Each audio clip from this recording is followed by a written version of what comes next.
This is episode 540, and today we're going to be talking about how to build a wonderful life. And of course, everyone, you, me, everyone wants to have a wonderful life, but maybe you're not sure how to make it happen. Maybe you're feeling like you're stuck, you've tried things, you haven't tried things, you go, why bother?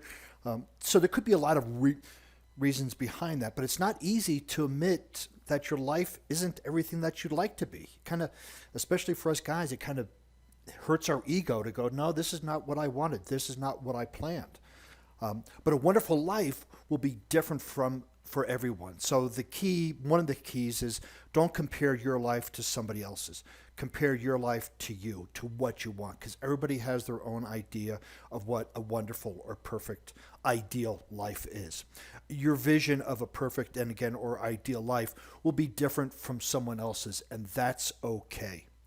But some of the most common signs include depression, irritability, and lack of motivation. Those are the signs of perhaps not being satisfied with the life that you have, not living that wonderful life. So these are some of the things that can come up for you.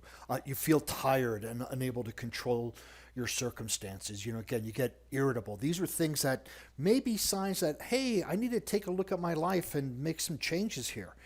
Your physical health can be affected too, putting you at increased risk of heart attacks and diabetes and perhaps overeating, over drinking, doing other things. So when we have a good, wonderful life, things feel great. And even if we hit some roadblocks, it's still okay. But if we're focusing so much on what's going wrong, then we're going to have these side effects. And so what we want to do is consciously, and these things aren't new, what I'm about to go over, these items aren't new, they're not rocket science, but it's often good just to have a reminder to go back and look at your life, look at your daily activities, your monthly activities, and say, how often do you do these things? So for instance, growth. One thing that makes us feel good about our lives and ourselves is progress, personal growth. You might not be doing as well as your peers, but if you're doing better than you were last year, you can and should feel pretty good about yourself and your situation. A little progress each month is all you need. I just recently put a quote up that self-improvement precedes income improvement.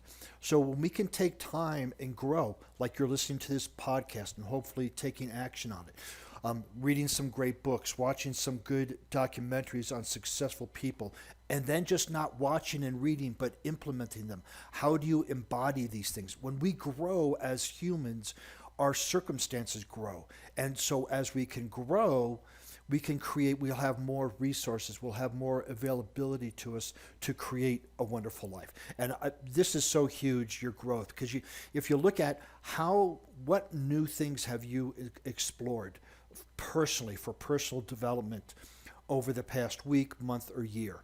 Have you gone to a seminar? Have you read a book? Have you implemented what the book is? Not a science fiction or a fiction, but a book that's really going to help. What documentaries have you read? Go through that and ask yourself, how have I grown as an individual from last year to this year?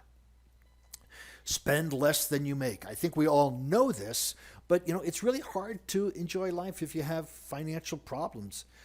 One of the best ways to have a healthy financial life is actually spending less money than you make. It's not how much you make, it's how much you keep. And it's not complicated, but many people really do struggle with this. And part of it is because they spend more to make themselves feel good about the life that they're miserable in. So when we can take some of these tips that I'm going over here and create those emotions without having to spend money, you can then start having a wonderful life with what you have. One of the things is avoid buying things you don't need and make an effort to increase your income. We go out, we're spontaneous shoppers. This is, why Instagram ads, Facebook ads, TV ads, all of these things, they just entice us to go buy, and we're out, and we have no self-control. We have limited self-control. But when you know what type of life you want to make, then you can say, is this purchase going to help me get to this goal? It may help me feel good, but once I eat the ice cream, what's going to happen? Once I buy this new pair of shoes, what's going to happen? So you need to ask yourself these questions about spending to make yourself feel better. Have an inspiring vision for your future. It's important to have something to look forward to. And this is what coaching is all about, is right. You're at point A, and if you don't know what point B is, coaching can help you create point B and then bridge that gap. For many of us, slogging through the day-to-day grind of life, but if there's a light at the end of the tunnel, we can be pretty happy. So, we can slog through things as long as we know why we're going through what we're going through. If we're going through things just to pay bills, guaranteed that's going to affect your attitude, it's going to affect your health, it's going to affect everything. So create an inspiring vision for the future. What I like to do with my clients is I create a 1-year vision. A lot of people like, 5 years I'm going to be here. 5 years is great, but you got to get through 1 year first, and you got to get through 3 years. So I work with my clients on developing a 1-year vision, and then we set a 9-month, a 6 months, a 3-month, a 1 month, and a 1 week goal.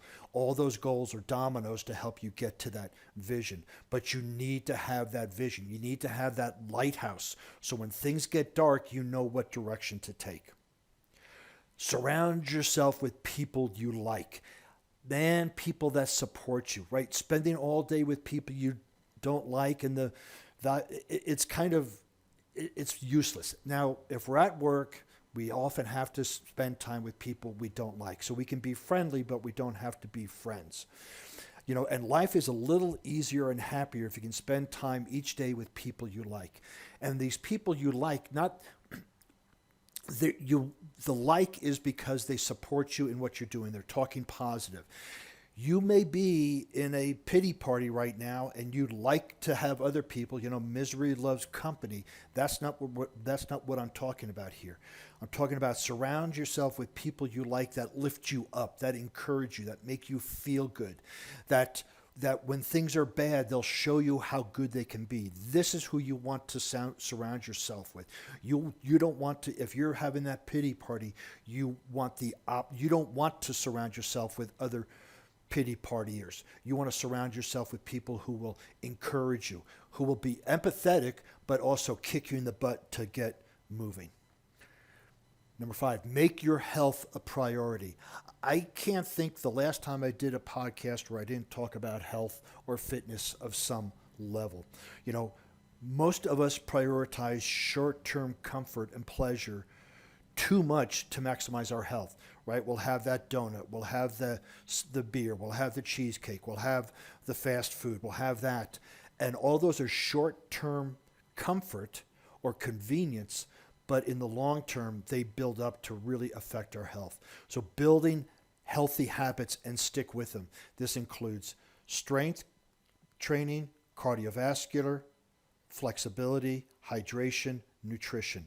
It seems like a lot, but this is what a coach can help you do. It can help you put all those pieces together for you, because everything comes through your body, no matter what you do. You don't have to be an artist, but if you're on the phone, you're talking through your body. If you're a writer, everything you're doing. If you're an accountant, everything comes through your body. And if your body fails, your ability to do your job fails. So everything. So you want to keep your body running as best as possible and making health a priority. Constantly improve your ability to add value, right? So we talked about hanging around friends, and they can add value to you, but your relevance to the world depends on your ability to add value. Are people better off meeting you and talking to you than before?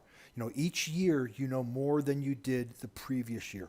Put that information to work for you. Focus on the amount of value you can provide, and great things really will happen.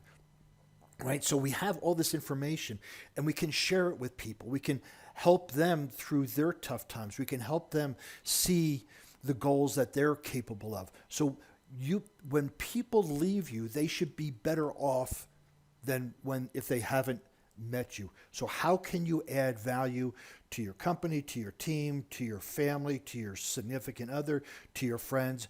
Add value to their lives constantly, and you'll see how great that makes you feel. Be open-minded, right? We can go back to the growth mindset and the fixed mindset. You're going to be annoyed. If you're going to be annoyed all the time, that's kind of like a closed mind, a fixed mindset, because we have this very thin parameters of where we think our life should be. And if it doesn't fit in there, we're going to be irritated, we're going to be agitated. But a growth mindset, a happy mindset, people are happy because they have a more flexible view of the world and of their life, and they can get around more, they can experience things and enjoy the experiences. Even if they're in traffic, right? So we have a fixed mindset. I need to go from here to here. It's going to take me 20 minutes. You get in traffic jam, and then you just get annoyed and frustrated. Right, so if you have to meet somebody, a growth-minded person would call them up, say that they're going to be a little bit late, and they would find a great talk show to listen to, or find an audiobook, or take this time to reflect on things. And then when they get there, they can say, man, I had this great experience, and they can share it, as opposed to being closed down and being irritated. You can't have new experiences if you're not open to them. It's our perception of what's happening which creates the experience. And a new experience can be very enlightening, it can be very positive, it can be very fulfilling.